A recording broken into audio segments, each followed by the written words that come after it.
We want to bring in Fox News senior judicial analyst, Judge Andrew Napolitano. Judge, good to see you. Good morning. So President-elect Trump has previously confirmed support of this project. Right. We know what his plans are for energy. He wants to tap into the resources of America. What actions could Trump take to get this pipeline back online? Well, he could reverse the decisions that were made over the weekend. I mean, ordinarily, these are decisions that are made by full-time government civil servants immune from political decisions. But when Washington reached in and said, we agree with the demonstrators, even though this thing is mostly completed, this is like the last mile and a half of it, it is underneath a body of water which is adjacent to the lands of this Indian tribe, Native American tribe. Remember, the Native American tribe has a treaty with the United States of America.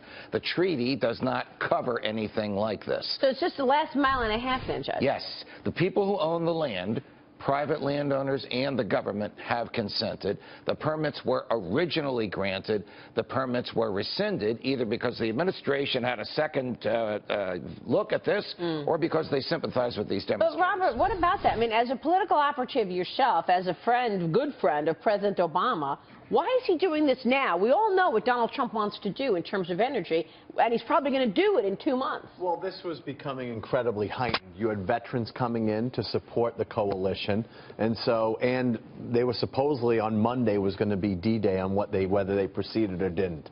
You know, there's a lot going on here between, you know, the Indian reservation, possible burial grounds, the concerns about being near a water basin.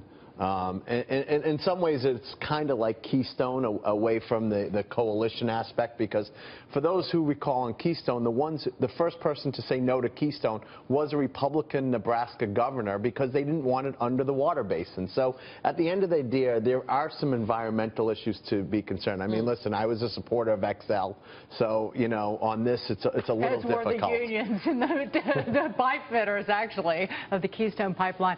But it looks political. That the administration doesn't want approval of this on their hands, and so they're putting it in the hands of the next president. Trump will be able to reverse it, and you know, soon enough. But what a waste of time. We know what Trump is going to do. I'm not sure he will reverse. Remember, it was the Army of Engineers that came in. He may say, let's look at other alternatives. We don't know what he's going to do on this. Yeah, that's true. This was the Army Corps of Engineers. I think he's pretty much indicated. Even though he owns shares of stock in the company that's building, it's another issue. The president is obviously, as we all know now, exempt from the conflict of interest statutes which regulate everybody else that works for the federal government.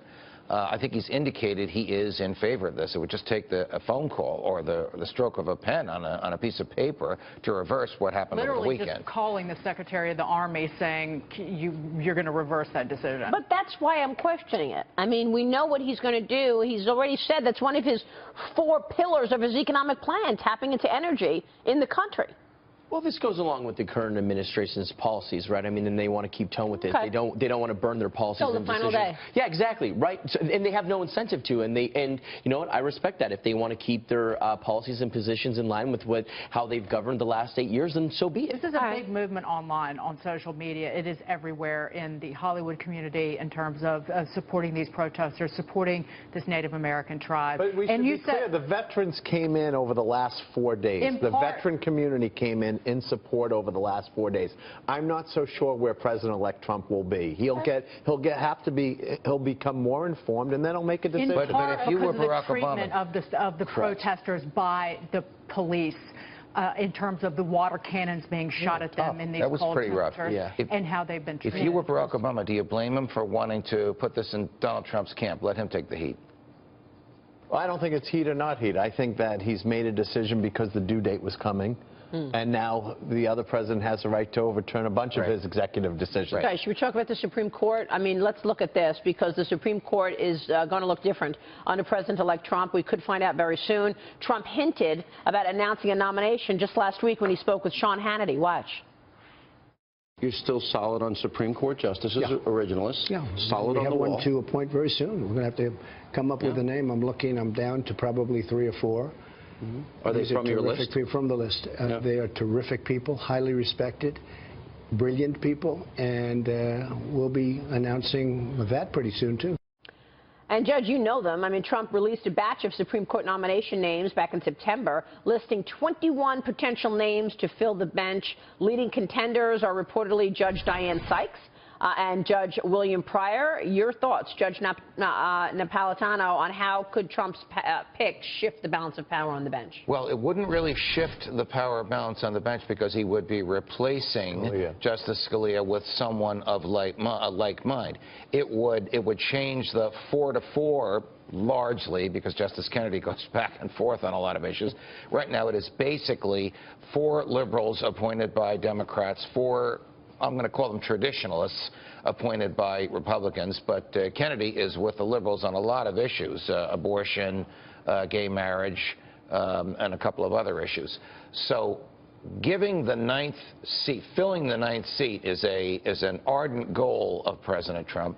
He wants to do it soon. He wants to do it with people who believe this, along with Justice Scalia, that the Constitution is the supreme law of the land. It means the same thing today as it was understood to mean when it was adopted. It doesn't change with the times. That is a radical difference from what, say, Justice Ginsburg believes, who believes that the Constitution was intended to expand or shrink with the needs of the time. Does it evolve? Well, I was going to say, is there any chance the President Obama does a recess appointment of Garland? There is no, there will be no recess. There's like a certain 24, 48-hour period. You know, I'll tell you why I don't think that'll happen. And I know Judge Garland. A lot of us do. He is the most conservative nominee by a Democrat since FDR nominated and appointed Robert Jackson as Attorney General in 1941. He stopped hearing cases from the day the announcement was made and resumed hearing cases the day after Election Day, so he's pretty much taken himself out of it. President Obama is a good friend of yours. Has he told you he's going to do this? No, he wouldn't tell me anything like that. This would be big news. He wouldn't tell me anything. Has this been a conversation between you and not President at all. Obama? And he wouldn't tell me now that I'm a Fox contributor. When you have insiders, you've got to ask the inside questions. Judge Andrew Napolitano, good to see you, sir. Pleasure, Thank you so much.